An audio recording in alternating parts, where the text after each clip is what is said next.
Hello and welcome to Crash Course Games. I'm John Green. Andre is out at a Comic-Con this week, so I'm going to be your substitute teacher. I know what you're thinking. I also wish Andre was here. So today we're going to do our best to tackle a huge topic. You might guess it from the word tackle. I'm talking about sports, a multi-billion-dollar industry. Now, of course, we can't get to all of it. There are just so many facets of sports, from AFC Wimbledon to Liverpool Football Club to presumably other things. Brandon just pointed out to me that there's also, for instance, the Olympics, which start today. So we're going to get into the history of that event and lots of others. It's all a bit daunting, but if Serena Williams can win 22 Grand Slam titles, 4 Olympic gold medals, and find time to star in a Beyonce video, then I guess I can probably survive sitting in this chair and talking about sports for a while.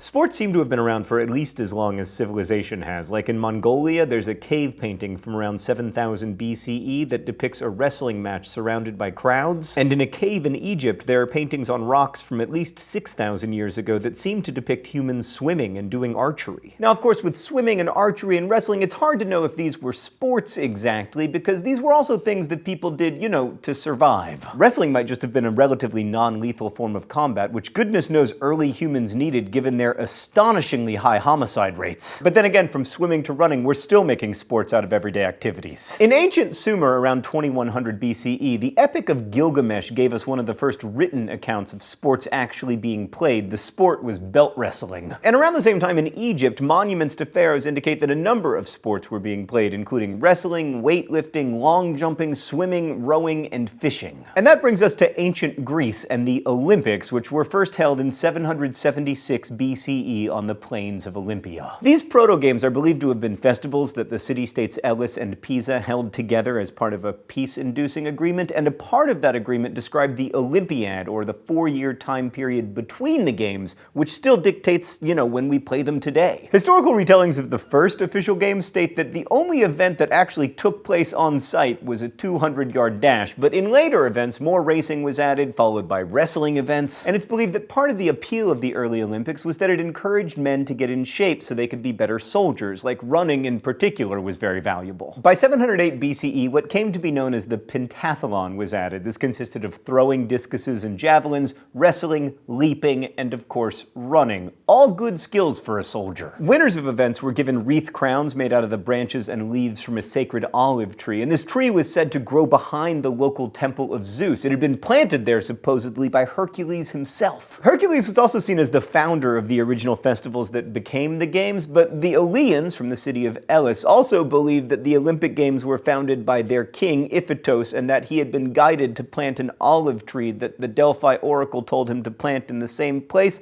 It's a little bit confusing, but then, so is most of Greek mythology. Of more concern to us, the games were almost never interrupted. They survived during the Persian Wars of 480 BCE, and even though they weren't officially called the Olympics during the time the Arcadians captured the site, they were still held. The games only halted when in 393 CE, the Christian Byzantine Emperor Theodosius I declared them a pagan sport and banned them. The Olympics then took about, 1500 years off before being reinstated by Baron Pierre de Coubertin of France. This happened at an interesting time in world history. Coubertin was committed to the idea of health through physical education. He saw the Olympics as a dynamic way to inspire youth to be healthy, but it also created national pride. And the end of the 19th century was also a time when Europe especially was focused on nation building. So 2 years after he initially proposed the idea, he was given permission by the French Union de Sport Athlétique to run them, and the first modern Olympic Games were held on Sunday, March 24th, 1896 in Athens, Greece. But the Olympics didn't achieve mainstream popularity until around 1924. The 24 games held in Paris had about 3,000 athletes from 44 different countries.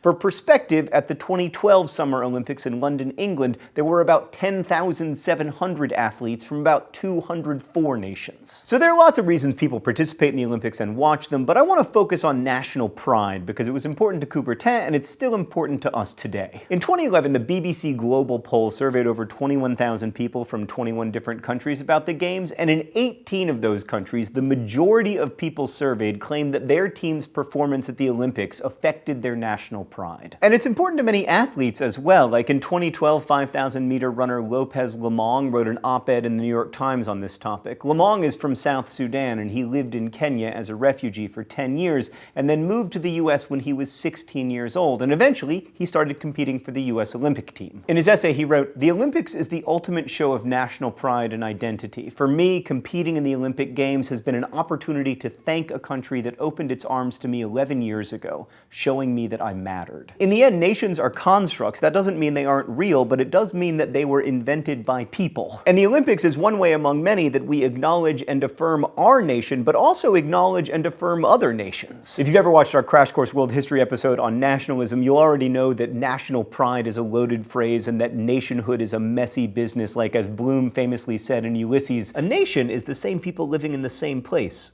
or also living in different places. And the Olympics is one of the ways we try to firm up what we mean when we talk about our country, or also other countries. But of course, the Olympics are also about something else. They're about selling a lot of Coca-Cola and Visa cards. If commerce makes the contemporary world go round, it also makes the contemporary sports world go round. So let's talk about the biggest business sport of them all, soccer.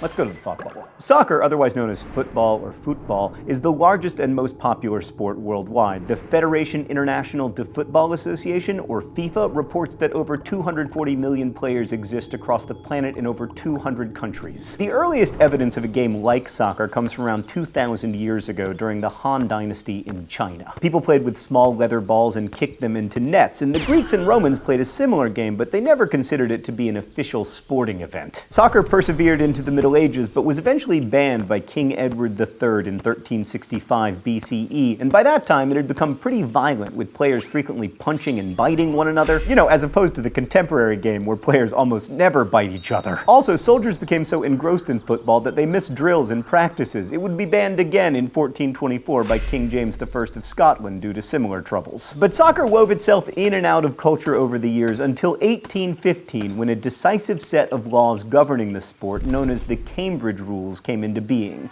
The rules divided people. Some stuck with the set rules and played soccer as we know it today, while others preferred a more physical contact version, which came to be known as rugby. In 1863, 11 clubs and schools from London set up basic rules to govern all aspects of soccer, and that's considered the official origin of modern football. And then, in 1904, FIFA was formed, and then, just 89 short years later, in 1993, the FIFA video games were invented and changed my life forever. But anyway, thanks, Thought Bubble. So soccer has proved to be a cultural link for many nations. Like during the World War I 1914 Christmas truce, both the German and British troops put aside their weapons and played a friendly soccer match. Even Mahatma Gandhi regularly attended football matches. In fact, when he lived in South Africa, he created soccer clubs in cities such as Pretoria, Durban, and Johannesburg before he traveled to India to lead the fight for independence. Each of those clubs was named the Passive Resistors Soccer Club. And by the way, women's soccer isn't anything new either. According to an 1869 issue of Harper's Bazaar, women were encouraged to take part in kickabouts and pickup games. Between 1881 and 1897, we have records of over 120 organized women's soccer matches. But women's soccer didn't debut in the Olympics until 1996, when the US women's soccer team won the gold medal that year in front of record-breaking crowds of over 76,000 people. All in all, soccer has been called the world's game for a reason. No other sport is as widely recognized. There are more than 3.5 billion soccer fans. To put that in perspective, that's over 8 times the fan base of American football. And speaking of fan bases, fans can be enthusiastic for lots of different reasons beside the national pride we talked about earlier. Like, there have been lots of research papers on why we love watching sports so much.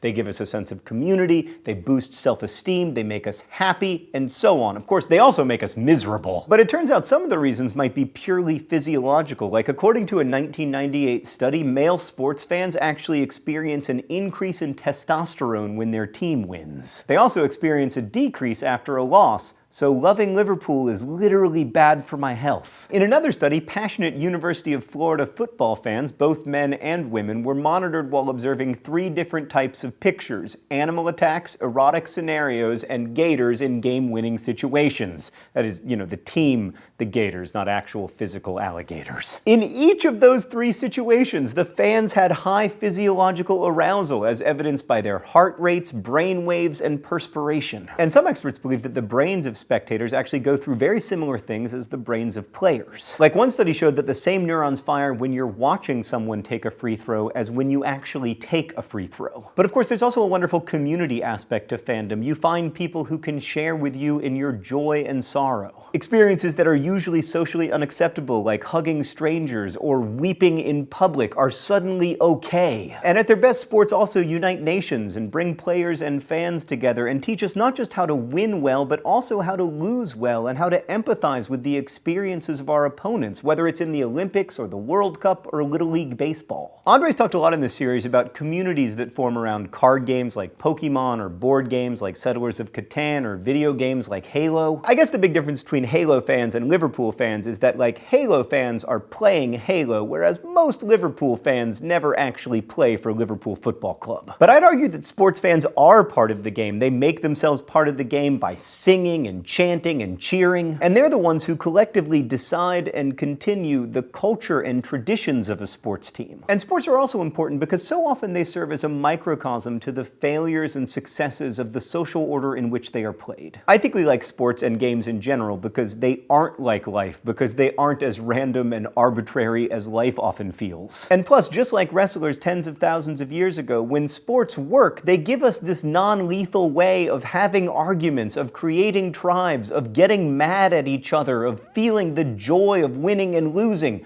without having lethal violence. That's my half-hearted defense of my all-encompassing love of football. At least I'm not killing anyone.